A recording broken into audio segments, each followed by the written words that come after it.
just make it up, mate, and then I'll just work my magic. What did he hum out of interest? Do you remember?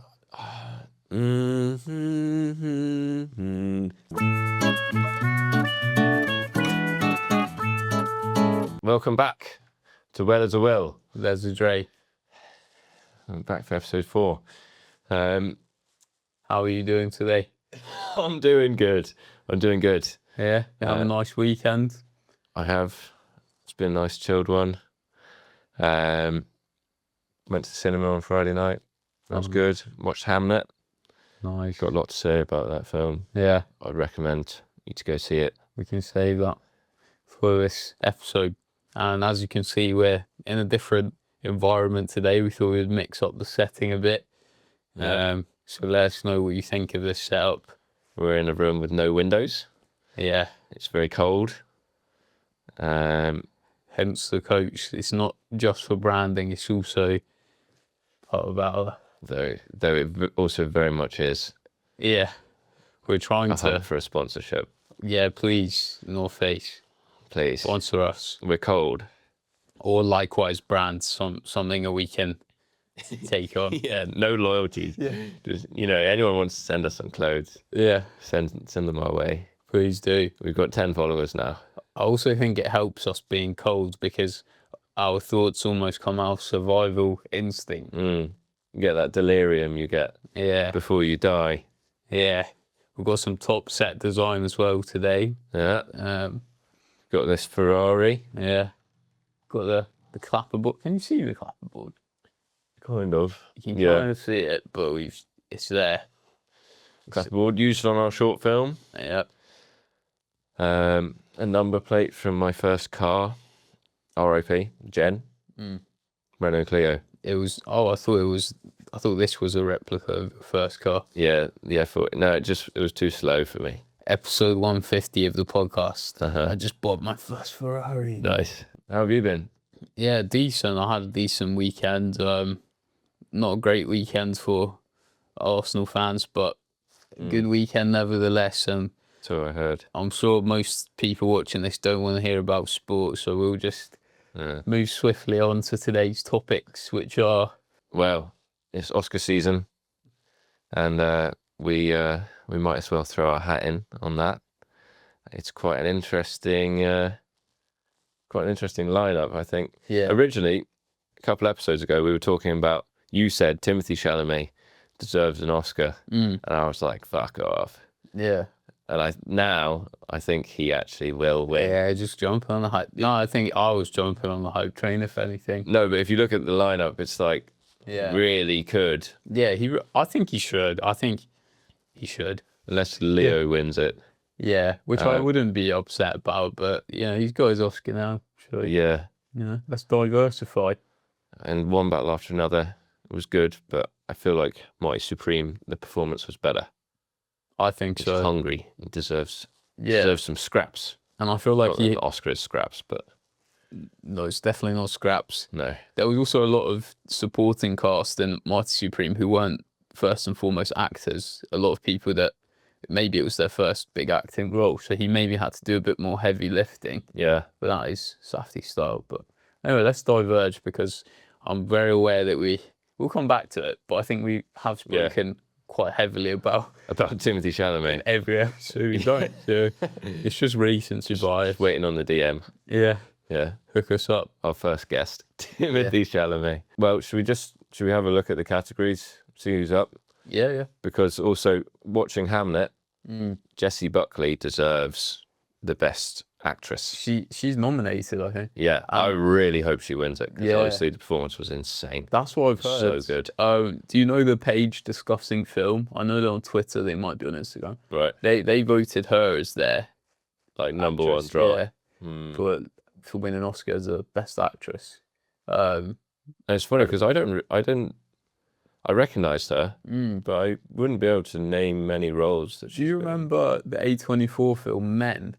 Oh yeah. Yeah, yeah. that's what I remember her face from. I'm sure she's done plenty of things, but Yeah. she has got kind of a bit in the, I don't know if it's bad to say, but kind of like an eerie look to her. Yeah. Like maybe it is that film that shaped my perception of her, but I think she would be great in a horror or. The one thing I noticed is that she always smiles with like one side of her face, like, Oh, you know, I know what you mean. Yeah, it's yeah, it's like her brand yeah. almost. Do you know every weekend as well? Since it came out, I've been wanting to go and see Hamnet, but me and my girlfriend have been putting it off because everyone's just been saying you bawl your eyes out, and that's what you said as well. I did say that, yeah. All right, I'm going off on a Hamlet tangent then. Okay, spoilers for Hamlet. I went there thinking I might, get a bit teary-eyed, Sure. but I've never properly cried at a film before. Yeah. There's like a couple of films, Marriage Story with At the time travel. no, that's with Scarlett Johansson and Adam Driver. Yes, I was thinking of Marriage Story was rough. Yeah. Yeah. But even then, all maybe like one little tear. So I was like, oh, that's sad. Hamnet, I cried, literally tears rolling down my face. My God. In the cinema, and like when your chin goes all like, ugh. Huh? Yeah. My chin starts to cry. Yeah, like the old wobbly chin. Oh yeah. And I was just sat in the cinema like trying to keep it together, man, because I cried consecutively throughout the film. They get married. I cried because weddings just have that effect on me. Low-key, I know we're saying spoilers, but I want to see the film, Will. So if I hear too much, then yeah. Well, what do you think the film's about? Well, I've heard a fair bit. I know it's about the parents of Shakespeare. No. Or is it about the parents of It's about Shakespeare's kids. Shakespeare's kid? Yes, that's Or it. Shakespeare and his kids. I heard that they break the fourth wall in that film, and when they do basically during a scene that shows a play, a theatre production, they have a list of the cast, and it's the actual actors' names. Right. There's also a moment where they break the fourth wall, where death has arrived, and you don't see death, but instead the characters just look at the camera. Oh wow! And so like the audience becomes death, which like they just do that without really thinking twice about it, and then never do it again. Which I thought was really cool. The cinematography was great. Cinematography was beautiful. All these wide shots, lots of scenery, and it sort of builds the world of, I don't know when, 1600s or something, without Shakespearean time. Shakespearean. Yeah. But yeah, I just kept crying. And like, just You it gets are really sad. soft, mate. You are soft to the bone. Yeah, I don't give a fuck. I think that's been the general consensus is that you will cry a lot. Yeah. So we've been putting it off, but I want to see it before it's out of the cinemas because I feel like that's definitely a film. I mean, probably all films were made in mind of a cinema experience, but I think that's probably one that definitely deserves to be watched in the cinema. Well, the thing about watching it in the cinema is you're crying next to some random people. Like I went like with my partner, but still, she's only on one side. I got this random bitch couple next to me who were just horrible. Like, Wait, why were they horrible? I walked in late because I needed a piss before the film started, and still it was all the adverts and stuff. These people have put their coats down in the row, so I was like, "Sorry, excuse me." Yeah. I'm the last person to go sit down, so I'm like, "Oh, I'm the last one," making it like a light joke, and they're like, yeah, whatever, mate. Why are you putting your coats on the floor?" It's funny you say that because when I went to see Marty Supreme with my partner, it was in an everyman, and you have little desks next to each seat. So you're allocated like a small little round table. And this lady, we had like some leaflets and things we picked up from the film on our little table, and she'd sat down late and just placed her drink on top of our leaflet and poster. And I didn't really care, but I remember my partner was not too pleased with that. Right. Yeah. This lady next to me had her wine and her like glass of water and stuff like right in the middle of our shared table. And so, well, first of all, I went and sat down. Sorry, And then I'm like, oh, I'm going to go order some food because the people weren't coming round. So I'm like, I'll just get up again and go order some food. And then I'll go sit down again. Then they bring our food out one by one. So they're making one trip to bring the drinks, take the coats out of the way. One trip to bring like a hot dog, take the coats out of the way. And they were just getting angrier and angrier. Yeah. And then by the time my drinks arrived, I was like, I'm just going to move your stuff over, all right? Yeah. And then putting it there. And you could tell they were just fuming. But I was like, whatever, mate. Bottom line, every man needs to have some coat hangers in there. I mean, for a premium viewing experience, just have you go to like Putt Shack and they have a little valet where you put in your coats. Yeah. Like a little booth. If you're going fancy, yeah, just make it as fancy as possible. It's no problem, right? But, you know.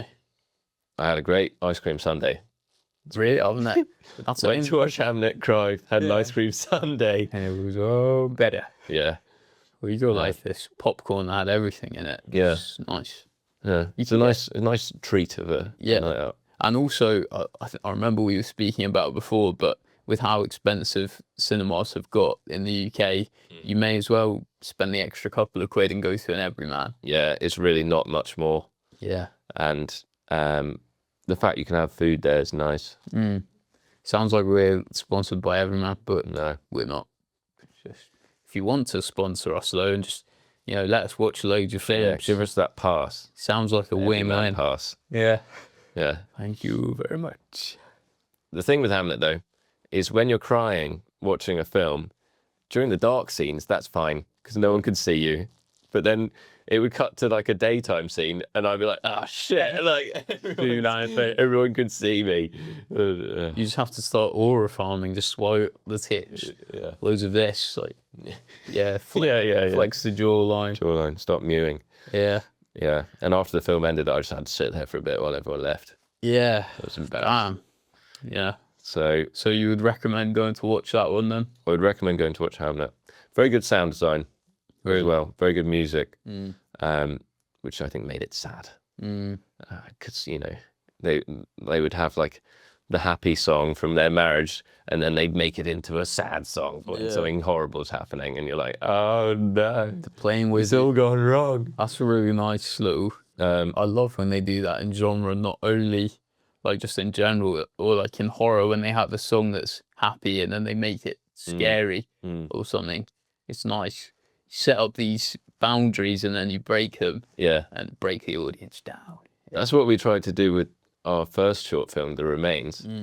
But the sound designer told our actor to just hum a tune and he'll make a song out of it later. Yeah. That didn't work that well, I don't think. He was like, I should have told him what to sing. Yeah. Just make it up, mate, and then I'll just work my magic. What did he hum out of interest? Do you remember? Something like that. Yeah. Which you'd think, okay, I can note. Yeah. But I think that guy was just problematic overall. Yeah. Well, we won't open up that kettle of fish today, but no. We already did kind of speak about that last episode. If you want to find out about some of our favourite experiences with actors, then go back and watch episode 2 or episode 3? Episode 3. Episode 3. So where would you go from here, Will? Well, I would give Jessie Buckley Best Actress. Okay. Do you want to have a look at the categories, see who's up? Yeah. Just have a little look through. Okay, guys. So we've gone away and got a list of each of the categories for the Oscars, and we're going to go through each of them and just quick fire say who we would give it to, since the nominations have only recently come out. Yeah. At the time of watching this as well, it could just be that, it's already happened and we could be very wrong, but at the same time, who actually cares about the Academy Awards? Yeah, really and truly. We could do who we think should win and who will probably actually win. Yeah. This could be the WTA TAD award ceremony. Yeah, nice. For the most knowledgeable individuals in the entire industry. For the best podcast ever made. Okay, where should we start? Boom, Best Picture. Okay. It's a pretty heavy lineup, to be fair. Mm-hmm. I'm going to give it to... Should we list all of them first? For the No. people who aren't listening. No. Long, isn't it? It's too long. Okay, Best Picture. One battle after another. You're going to give us one battle. Yeah, I think it takes the edge over Mighty Supreme. That's so funny because I swear in our previous episodes you should know. Hey. This is okay. That's not just my choice, but also I think considering, I think that it will also actually win. Yeah, okay. So that's factoring into it. So I also think one battle after another. Yeah, that's because you suck his dick. Yeah. Oh, I saw a comment in our previous episode and somebody said that you were 100% correct that Josh Safdie would do a better job as a director for one battle after another. Did they say that? Yeah. So how many book accounts have you made? I don't remember that comment. I remember one saying, "Why would anyone say this?" Yeah. We don't read your comments at all, guys. Don't Fuck off, fat boy.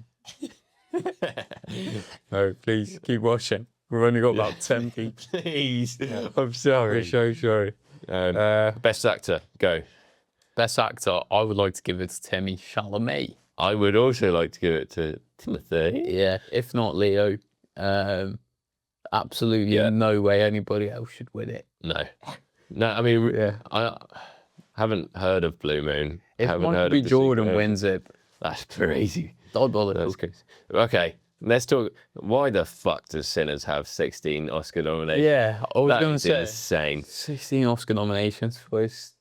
How you said the other episode, it's a litmus test for people who know ball on film. People, what's going on? Is it based on like cultural impact, or is it based on a metric that we're just really undervaluing or something? Because to us, like, there's no way. I mean, it's not a bad film by any means. It's entertaining for sure, and there's some really cool scenes. But to have one of the highest nominated Oscar films like ever in a ceremony is pretty insane, considering who it's in that league with as well. Yeah, it's not like it's an easy year or anything. Absolutely not. Like, there's loads of good films that came out this year. So I personally don't get it. No, and I'm kind of worried for the future of the Oscars being about going for like the craziest, most ambitious film. And, you know, some people might say that's a boring thing to say and like, or just think that, but I just think... What, you think Sinners is the craziest, most ambitious? Is that what you're meaning? Yeah, I'm basically saying that people that try to combine as many different subgenres as possible into one concept are going to be favoured. That's just the way I sort of see it. But I don't dislike it. It's just very surprising. Yeah. And you look at short film festivals. I've been looking at that a lot recently with our film. There's some I'm just not going to enter because you need to be a bit more on point with current affairs. So, like, if your film tells a message about inclusivity or diversity or something like that, then, you know, it's a positive message. It's more likely to get screened to people because they want to say, we support this positive message, which is good. Yeah. But I do think it puts a sort of limit on creativity if you're just trying to do that instead of just doing what's best for a story. There needs to be a world where both can coexist of equal value, not that one is generally picked over the other, because otherwise you're always going to be making films in mind to fit boundaries, and that's not how we progress and break the boundaries. No. Maybe that's not cinema. That's just it's too commercialized. It's too like brand friendly, it feels. It's kind of a good concept to explore for an idea, but then I feel like it'd be very controversial, and also you might ruffle too many feathers. Well, if you do it wrong. Yeah. It's not anti anything. It's just pro creativity. Yeah. Without restriction. Yeah. We're pro inclusivity, but we're also pro. Yikes! Do whatever you want. Yeah.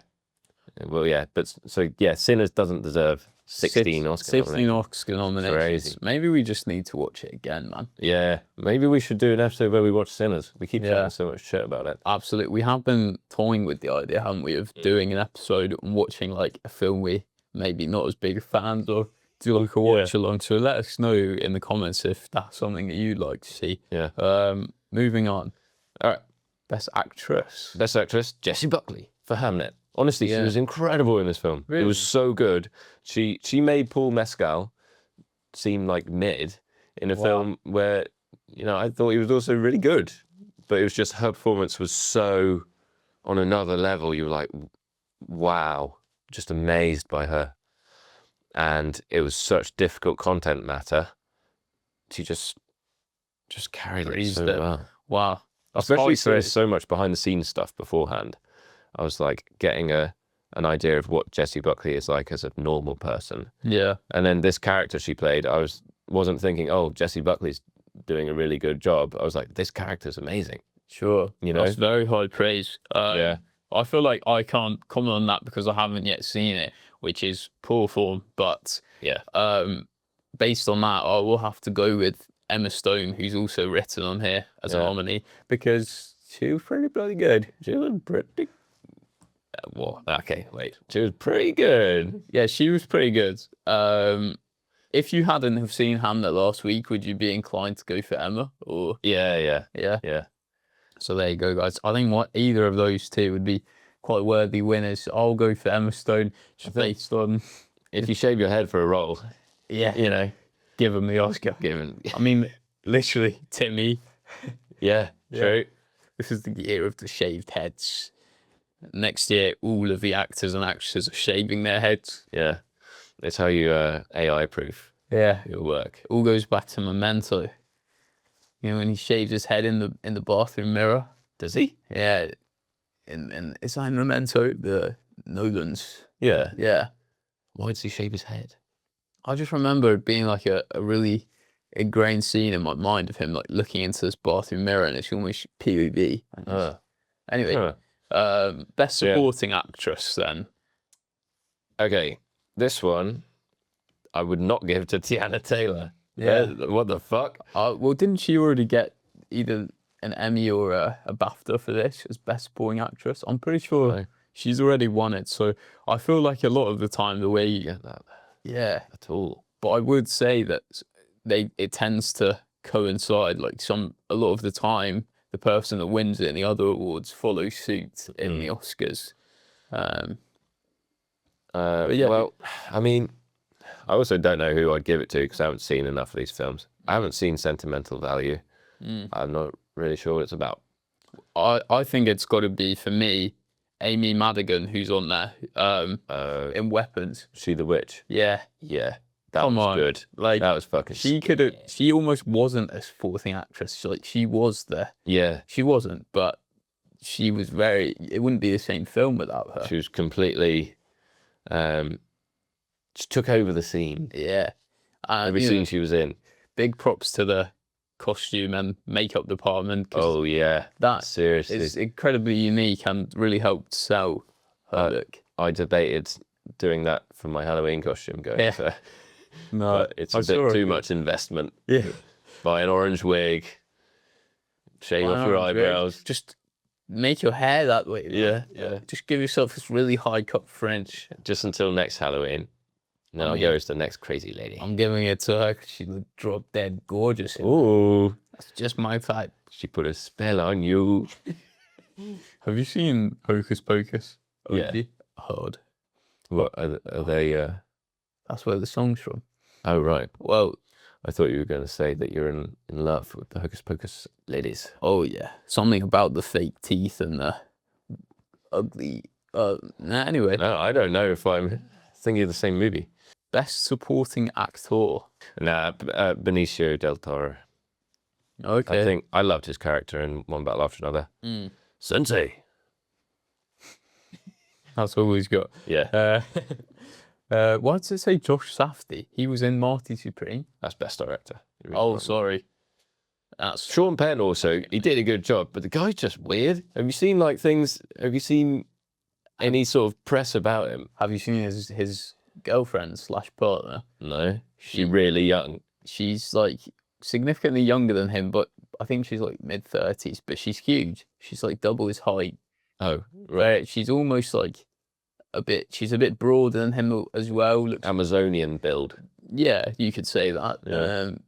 Yeah, he's a strange fellow, but he did a great job. You kind of have to give Yeah. I wouldn't be. His character was class. Yeah. And his walk, if anything, he deserves an Oscar just for the walk. Mm.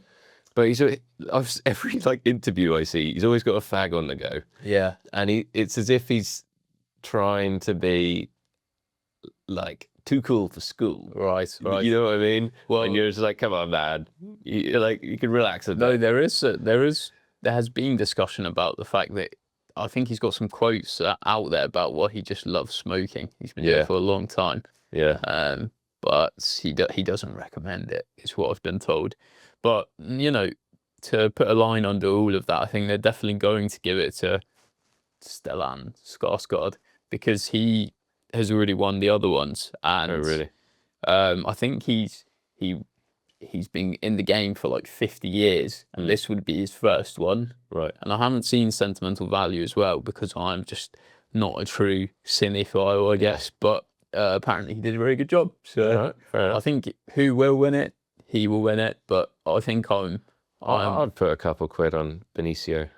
Jacob Elordi as well is being nominated. Fucking Frankenstein, man. I hate that movie. Yeah, but do you think his performance was worthy of a nomination? No. Really? No. All he does is like just be half baked and yeah. He's just too handsome. He's just too hot for an Oscar. Apparently he's now the front runner to be James Bond.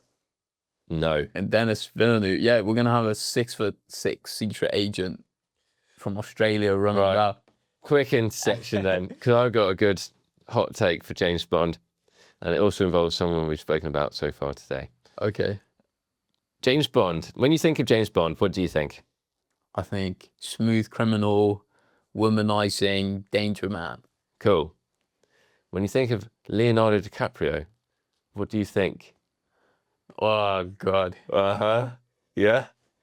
I know. But you see him at an award show, you see him wearing a tux. Yeah. He's like, he's a charismatic guy. He's like a slightly older Bond. But it's like the direction they're going because I feel like they want longevity with the role. And also I do remember Leo coming out and advising, there was a quote about him advising Timmy Chalamet, like, don't do Superman roles. I know James Bond isn't the same, but it's almost like you are just James Bond at that point until you don't do those films anymore. But if we, Daniel Craig is our James Bond. He's our generation's James Bond. Yeah. He's quite like a harsh, kind of moody guy. Mm-hmm. He's got a troubled mind. I couldn't take Leo seriously. I feel like the women he'd be hitting on in the scenes as well. It'd be so natural to him. He would have no trouble. His first trip is straight to Israel. Oh no. Oh no. No, no. I don't know. We can make that joke. Okay. I think no, but I see your point. James Bond used to be a guy who was like a bit older. He was, suave, martini. Sean Connery. Yeah. And but he was also a nicer guy. We can't have a Yank as James Bond. I don't know how his British accent is. It can't be good enough. No. And also, I don't think I could take him seriously after playing roles like Jordan Belfort. Like he's just like, that smile that he does, like the one in Django, and even at the awards. I can't see him as James Bond. I wouldn't be able to take it seriously. He is a phenomenal actor, and he would do the best he could do. And I don't know. I think when you meet real life people, who have actually done some crazy shit, like gone to war or something, they're usually not moody, dark characters. Oh, really? They're normally like quite normal, happy people, but they can just switch like that. I would also argue though that he's maybe his career trajectory is going in a different path. Like in One Battle and in Killers of the Flower Moon, he's playing this sort of rugged, older, rough around the edges guy. And he's certainly done both, but I feel like he's maybe going for different types of roles now to kind of expand his range. And you could say that James Bond might be closer to things he's maybe already done. That's another, just, I don't want to kill your dreams there. I know it's a lot to take in at once. I still like the idea of Dua Lipa's boyfriend doing it. I don't know how. What the fuck? Callum Turner. Is it Callum Turner? Oh, yeah. I thought she was dating Bad Bunny. Bad Bunny is the next James Bond. One. It's the me, 007. No. No, I think. I think Dennis Villeneuve, I trust him to make a good call. Yeah. If he ends up casting Leo, then Will's going to have the prediction of the Century. But come on, you heard it here first. The man's too busy as well. He's probably got his next 10 films lined up already. So. He's done till retirement, I bet. Yeah, he must be booked. Calm. Okay, so that's my hot take. That was a really good intersection. I think now should we finish up the nominations? Yeah. Back to that. Yeah, that was a nice interjection though. I enjoyed that. Okay, so who's next? Best director.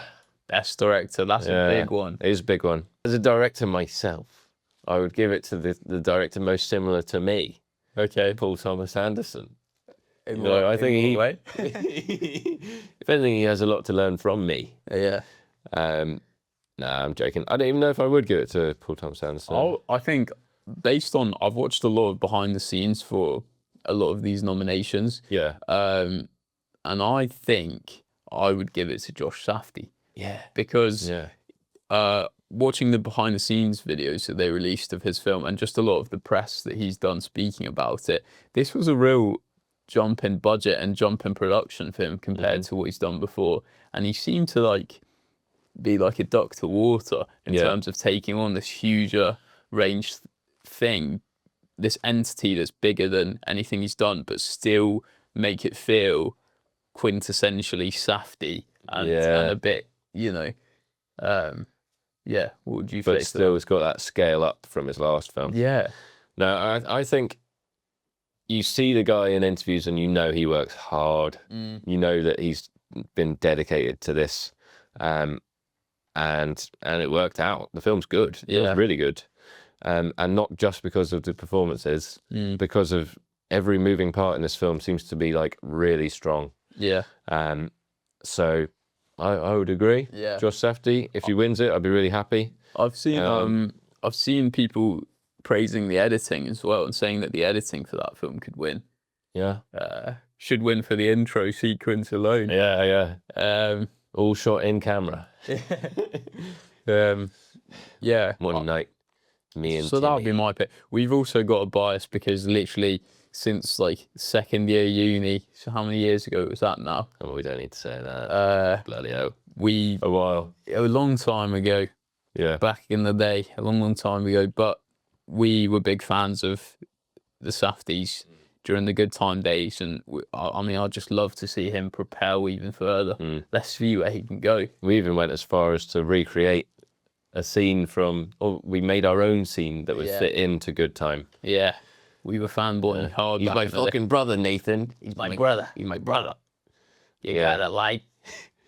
You gotta like. Maybe we'll cut in some sequences from that film so you guys can hear the levels. And that's the perfect bridge to best screenplay. Nice. Because, boy, that was some writing. Yeah. Best screenplay, I don't know. I don't know most of these films. Yeah. We'll skip over it. I think the best thing to do is if we can't fairly accurately judge, we'll skip over it and let us know what you guys think. If there's gaps that we've missed and you've got a great gauge on who you think should win it, please join in with each other, discuss, and we'll chime in as well. And we might even reply to a comment. Yeah. Oh, single like. Exciting. Yeah. One thing, best costume design. Yeah. So someone on that list, I think it might be Hamnet, the costume designer for that was fucked off that Avatar Fire and Ash was on the list. Oh, really? Because obviously it's all just 3D modeling. Sure. It's not really costume. But you look at the costumes in Avatar Fire and Ash, and they're pretty good. They have a complete creativity, Sure. which obviously opens it up to many more advantages and disadvantages. Okay. But I wouldn't be mad if that won. You know, No. okay, cool. Yeah, I think. Sorry to cut you off. Marty Supreme, I read that they had to create something insane like 600 or 1,000 costumes for extras. Yeah. All that New York 1950s street, everyone had their own costumes made. You know what I mean? Yeah, but like, but how hard are those to make? Like, just put everybody in like an old-looking suit. Yeah. Not to discredit it, but just to be the devil on the shoulder there. I mean, I think I would personally give best costume. You're not gonna like it. Yeah. Frankenstein. Oh, I just think that's that absurd, man. they made Frankenstein, man, and it wasn't a good Frankenstein, but this is still a higher scale than maybe any of the other. Look, we're not gonna agree on Bullshit. It's Balenciaga Frankenstein. Yeah. He looks like he's supposed to be wearing the clothes of dead soldiers, but instead he just looks dripped out. that. Yeah, true. You're joking me. But Mia Goth's dresses were quite good. Yeah, They were good. there was some good stuff in there. I mean, yeah, it's not really. If I'm honest, it's not really one I care too much about. Having done a bit of a costume, well, not design, but like I've been to a costume house and picked out costumes before, mate. Yeah. Oh, it's a rough job. So fair play to all of them. Sure. I think vision is key. If you've got somebody who just can see what these people would wear so vividly, then you're in a good place. But yeah, is there any other in this list that we want to go through? Okay, good. I feel like you guys would like to hear best cinematography from the cinematographer. Oh yeah, cinematographer. I'm gonna give it to Sinners. No, I'm joking. Good joke, guys. He hates that movie. Yeah. No, I think for me it's either One Battle After Another or Marty Supreme. But I just prefer the style of Marty. I prefer the style of Marty Supreme. Which visuals were more groundbreaking to me? One Battle After Another, and there's more individual shots that are breathtaking to me in One Battle After Another. Yeah. So the whole driving sequence at the end, really good. Ridiculous. When the soldiers invade the nunnery. Yeah. Incredible shots there, and no, it was really well shot. Yeah. In fact, it's like clinical how well that was shot. Yeah. The rooftop scenes. Rooftop scenes. Yeah. I saw behind the scenes how they were lighting this entire street for that sort of riot sequence. It's just amazing. Yeah. I saw one clip. They shot that dojo scene where Leo is like running away and he goes to find the sensei. They shot that one day, and then they lit it beautifully. It's all nice. This is a lighting guy in this interview talking about it. And he's like, yeah, we shot it, happy days. The next day he says, yeah, we're reshooting that entire scene because it wasn't good enough. Wow. And the lighting guy was like, what? How do we make this better? But they must have done it. Yeah. It looked really good. But, you know, that's the level that Paul Thomas Anderson brings. I think we're quite unified in choosing that as our best cinematography film. Respect. For the Oscars. But they'll probably give it to Sinners. Yeah. Yeah. No, I mean, Sinners, in all fairness, Sinners did look nice. It did. And there was some really... sequence at the end was stinky, though. The shooting sequence. Where they're battling it out in the river. Yeah. The river one was bad. Yuck. But Michael B. Jordan with the Tommy gun taking out the ops. Yeah. That was a really good one. There Extra points for him taking out, like, KKK members, because you just love to see it. Yeah. Top stuff. But, yeah, that's where we sit there. Be serious. Give it to One Battle After Another. That was the Oscar predictions. I think probably not get many of those right. Yeah. We'll see. I mean, you never really know what's actually going on at the Oscars. Yeah. There's always some bullshit involved. Yeah, I swear they've repeatedly had some pretty bad snubs. So yeah, it's not held in as high regard as it was, but it's still held in the highest regard in terms of awarding. I'd just like to see Will Smith smack someone again. Yeah. Was that the Oscars? Yeah, I think so. That was great. That was top. That was peak. It was a G.I. Jane joke. G.I. Jane. I literally saw this morning on Discussing Film that Travis Scott is going to be in the Odyssey. Yeah. I saw the picture. He looks like 12 foot tall. He's got like a proper role. I thought, oh, maybe it'll be an extra, but there was like a leaked snippet of him talking over a table with like Tom Holland. Really? Yeah. Damn. He's just riffing off ad libs. Yeah. Straight up. Straight up. What other ad libs does Travis Scott He's have? got so many. How can I only think of one? I'm the highest in the room. That's not even an ad lib. He literally is in that photo. Yeah. He's the tallest. I just can't imagine him as like a Greek soldier. No. Well, I don't think he is. He seems like he's some sort of oracle or like god character. Yeah. Which you probably love. He needs would love that. Honestly, whatever his agent has done for him, he needs to give his agent a raise. Yeah, goddamn.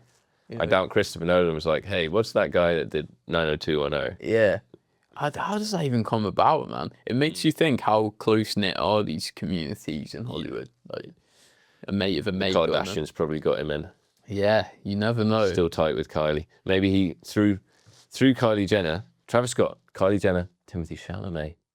I see it. I see it. Maybe they're boys, because they're Eskimo bros. Yeah. Yeah, I wonder how Travis Scott feels about Timmy Chalamet. Yeah. He's probably, I don't want to say richer, but... You think he's richer than... Yeah, he probably is. He's been in the game for a lot longer. Yeah. The music game. Yeah. But who's got more sauce right now? Oh, Timothy Chalamet. Yeah. Come on, man. We love this guy. Yeah. You know that. Yeah. Timmy. I'm just waiting for Timmy to pull up in the brown Batmobile. Yeah. Or maybe Timmy could be he'd make a good Robin to Travis Scott's Batman. Oh my God. I'm sure that would go down a treat. Yeah. But yeah. Really cement himself in the... Very strange. I can't lie. Community. It makes me want to watch Odyssey even more now. Like, if this is some marketing ploy that we don't know about, then I'm... Maybe they'll do some sort of Sinners bit where they have a song in the middle of the movie. And maybe one of the islands, they get enchanted by a song. I think that does happen in the Odyssey. They get sung to sleep and stay on this island for a few years. Yeah. It's just Travis Scott doing an Astro World concert. Yeah. Going sicko mode. Sicko mode to like one of the hardest fight scenes in the entire... Yeah. We'll get a new Fortnite skin. Travis Scott as... Travis Scott's Greek soldier. Greek dude, yeah. Oh my God. Holy shit. Yeah. I don't know what the glider would be. I mean, as if Christopher Nolan couldn't face any more backlash. Like, yeah, he's done it. When I saw the original casting, when I saw the first leaks or whatever, I was like, Tom Holland, really? Matt Damon as the lead? And I was like, okay, Yeah. But fuck it, it's gonna be great. You just know he'll pull it off. Yeah. I just hope it's like not too much like Tenet to the point where I don't understand what is going on. No. Like I want to be with the action. I don't want to be theorizing what I'm actually viewing. Yeah. I'm not the smartest man in the world, granted. That's not true. Tenet is just fucking made up. Yeah. Like I don't know what he was smoking when he wrote Tenet. Yeah. Because that is mad. Insanely complex. Yeah. If Tenet was up there for nomination with Sinners. Of Sinners. Yeah. Sinners would win. Sinners would win. Because I honestly think that it's like the same thing where they've just gone for something wildly ambitious. Yeah, that's the correlation I'm making there. Sinners probably more entertaining. Yeah.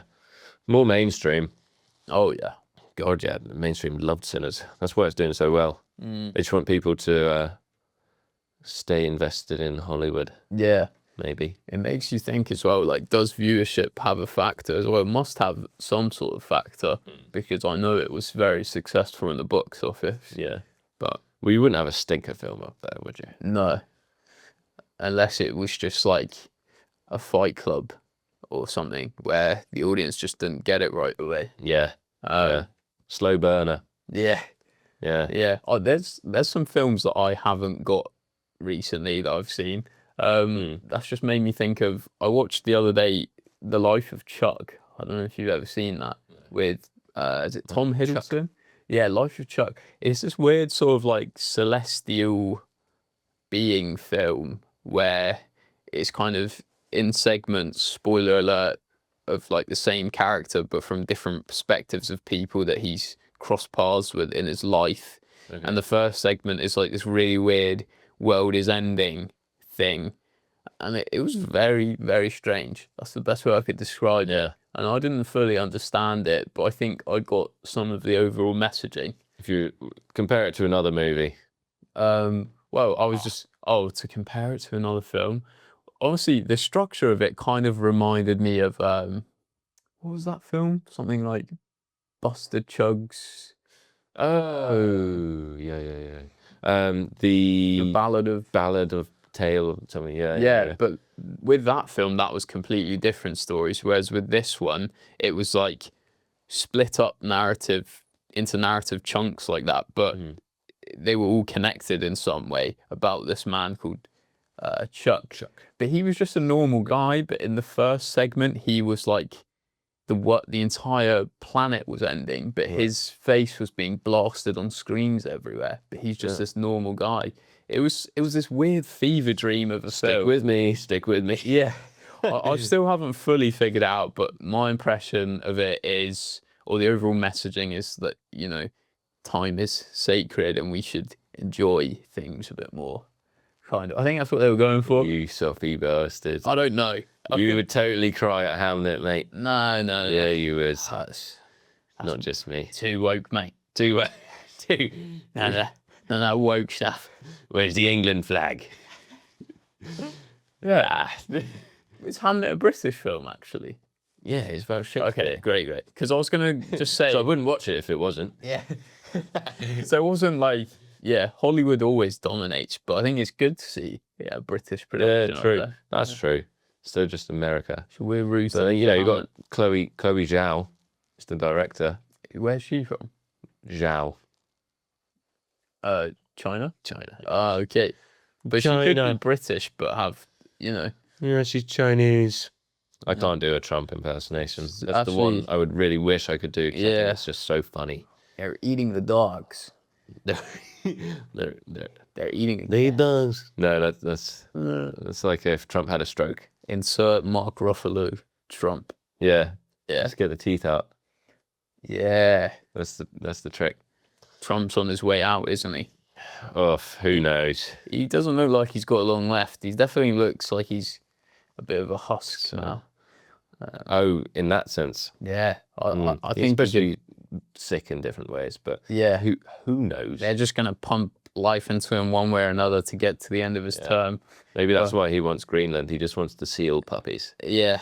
Give me your life force. It also makes sense that, like, the closer he gets to the end, he's just going skits. Yeah. Just making every call that's like a good call, bad call, he's like, let's do the worst thing. Red button. Yeah.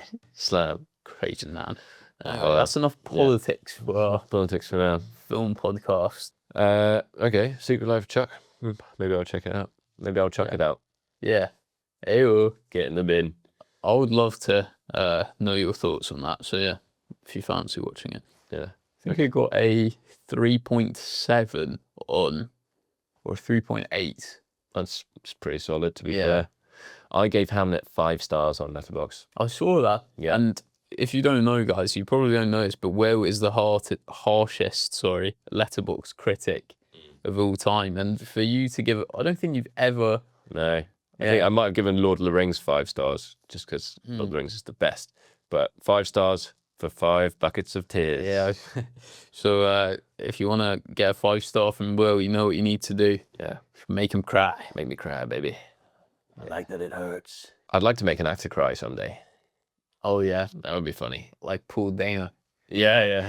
Do you think he cried when that happened? Imagine if, like, one of the greatest, I say greatest, imagine if one of the higher acclaimed directors of all time. You could say greatest about Tarantino. Yeah, he's up there. Yeah. He's in this conversation. Said one day that he just doesn't like you as an actor or doesn't rate you.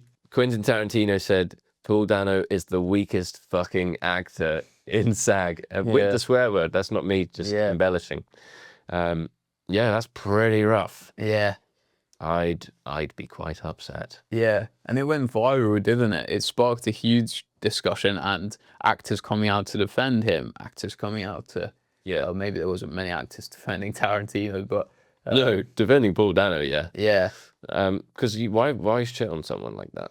yeah, it was a bit Especially- weird. It's not your film. He was talking about There Will Be Blood. Yes. Yeah. And what do you think of him in that, or what do you think of him in general? I like him. Yeah. I like him a lot. I first saw him in Little Miss Sunshine, which I watched when I was like 12. Amazing film. Have you seen Yeah. it?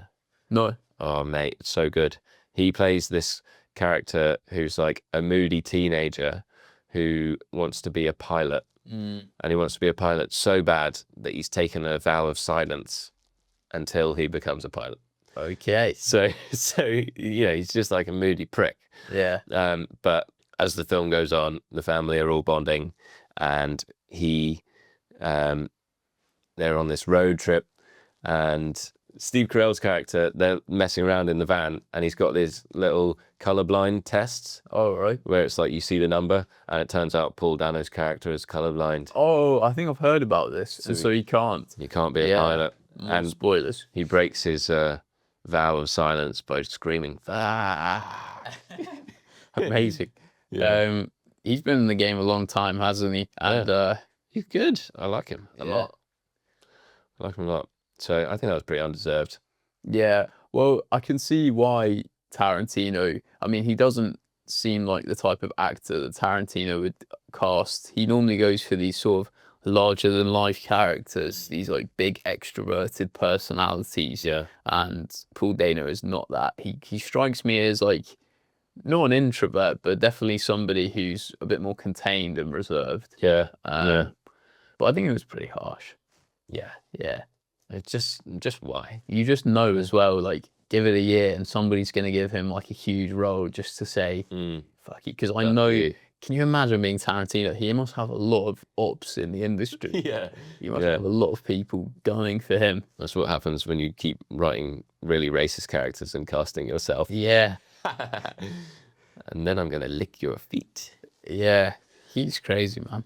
He also said, I don't care for Owen Wilson. Yeah. Yeah, he might be. He might be a little bit warmer there, but I kind of liked Owen Wilson. I like his shtick, even if he is in that like Adam Sandler bracket of actors just playing the same role. Playing themselves. Yeah. He was good in Night at the Museum. I was literally going to say that. Yeah. Yeah. And it's Probably Steve better. Coogan with him as well. Yeah. As the Roman legionary. That's joke. That was Class. a joke film. Thoroughly enjoyed that. Have you watched any of the recent Alan Partridge? Are you an Alan Partridge guy? No, I can't say I am. I mean, I appreciate it's funny, but I've seen clips. I never used to find it funny, but I watched this last recent season. How are you? This is what he says. And this is where we lose all of our viewers. And so this is where the graph goes like this. Yeah. No, the funniest episode, they do an entire episode where Alan Partridge goes on a walk with a 3D camera, and they've just shot it all on this 3D rig, with like what must have been the easiest day for the cinematographer ever. And it's just hilarious because Steve Coogan's so good at carrying on a character, just chatting absolute wass for half an hour as he wanders around. He's great at improvisation as well. Like, incredible. Yeah. Credit where credit's due. Yeah. Um, Hate on him, Tarantino. Yeah. I dare you. Okay, I think that's it. Yeah. That's it for today. We'll see what happens in the Oscars. But Yeah. Hamlet should win something. I don't know what. It was just really good. Hamlet just made me cry. Yeah. Hamlet, I need to watch, but I fully support that. Yeah. I'm just adding nothing, please. Jessie Buckley has to win Best Actress. I'm going with Emma Stone, but I can't comment because I haven't seen Hamlet. I think if you watch Hamlet, not only will you cry, but you will know why she deserves Absolutely. Best Spot. If Timothée Chalamet doesn't win Best Actor, I will riot. Yeah. He deserves it. And worst case, Leo DiCaprio. But I'm in agreement. We need to see Timmy lift that Oscar. Yeah. It would just be huge For the culture. for the culture. And I hope it doesn't ruin him and make him his ego It like goes to his head. Yeah. Yeah. Next thing you know, he's done a Macaulay Culkin and got a heroin addiction. Oh man, he's a bit beyond child actor. He'll be all right. Yeah. Yeah. I'd love to see Avatar: Fire and Ash get a little Oscar in there. Best costume, maybe. Give it to the blue people. Yeah. They don't have much else going. Well, I suppose best special effects. Best weave in a film. Best hair piece in a film. Best writing. Bro? Cuz? No. I do not get the reference. Okay.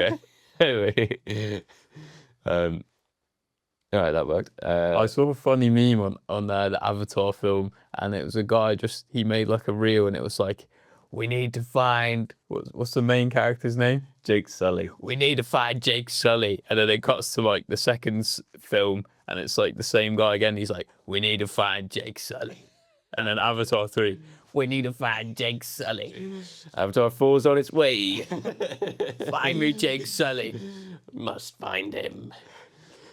The whole thing is like, Jake Sully is the ring of power.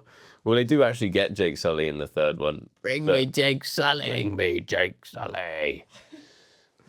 Yeah. Yeah. Nice. No one else is going to find that funny at all. No. People are going to watch all of the parts we've laughed at with a complete straight face. I think this is the saddest fucking podcast I've ever listened to. Just two lunatics in a shed. This is actually, there's only one of us here. We record our parts separately. Yeah. I'm actually AI. Look how many fingers I've got. Dre I.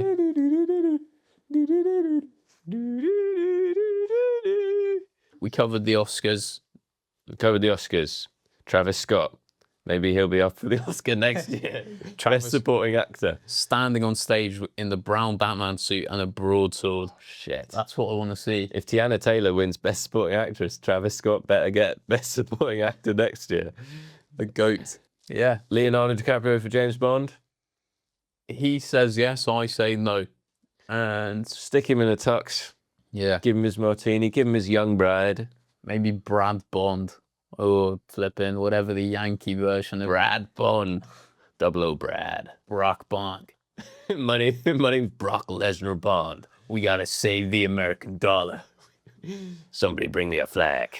Yeah, we covered a lot of funny topics, didn't we? Not just the Oscars, but bits of recency. We're so on topic. We're so current. Yeah.